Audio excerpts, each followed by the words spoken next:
Mr. Yechury, it appears that there is no seeming end to this deadlock. To that extent, what purpose has your meeting with the President served, given the fact the government is making it clear there will be no rollback of the farm laws? Have we reached a dead end? Well, it's up to the government. If they want to push the situation to a dead end, then it's their prerogative.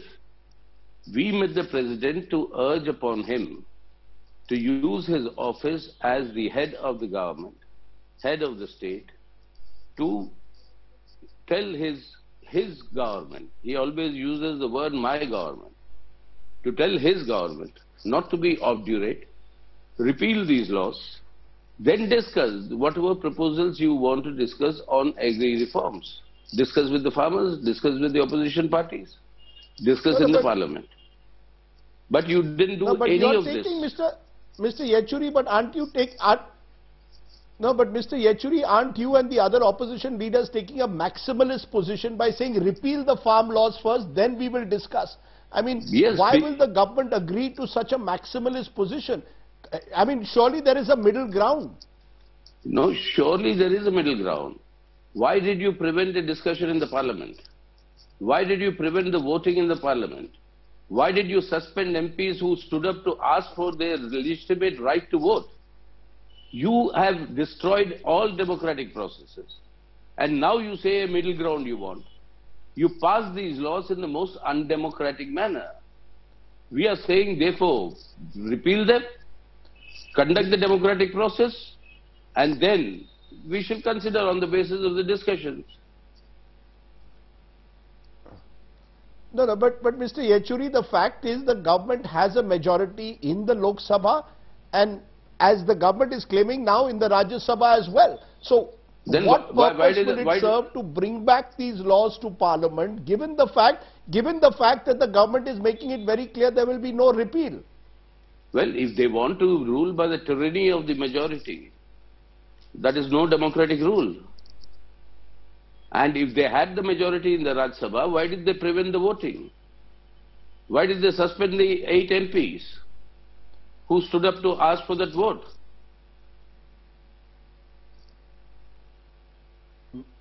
Mr. Yechury, the government is saying that they have already sent a 5-point proposal to the farmers. This includes MSP, minimum support price, not going anywhere, no changes in MSP, APMC will be strengthened, tax to be imposed on private players. These are some of the proposals sent.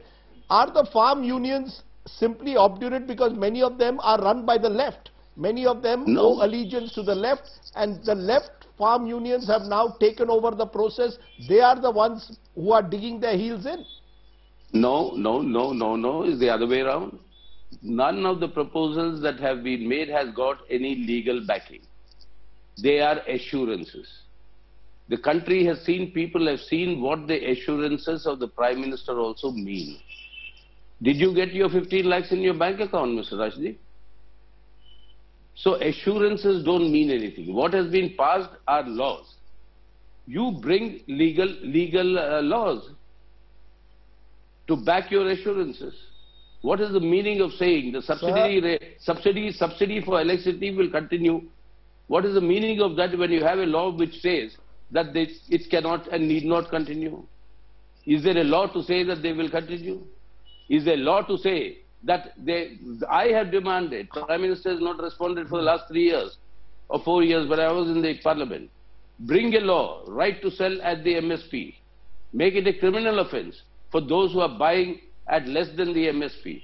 No response. Are they willing to do that? No. What they've sent are assurances. Sir, but let's be, but 1 minute. This is where the question arises. Where you stand on this issue depends on where you sit. I'm saying this particularly in context of parties like the NCP. Sharad Pawar went with you to the President. Congress, all these parties also, when they were in power, did not make MSP a legal right, A. B, many of these parties were in favor of amending or repealing the APMC Act in some form or the other. So let's be very clear. At the moment, do you really believe it is possible, conceivable to make MSP a legal right? Why not? Why not? If you can make it a legal right to actually decimate Indian agriculture and hand it over to agri-businesses. Why can't you make MSP a legal right? And whoever these parties are, whatever they are, we are saying today, where do you stand? They are standing today with us. So we went to the President of India, asking for the repeal of these laws. More than 25 parties in the country have backed the Bandh yesterday and have extended their solidarity and support to the Kisan agitation.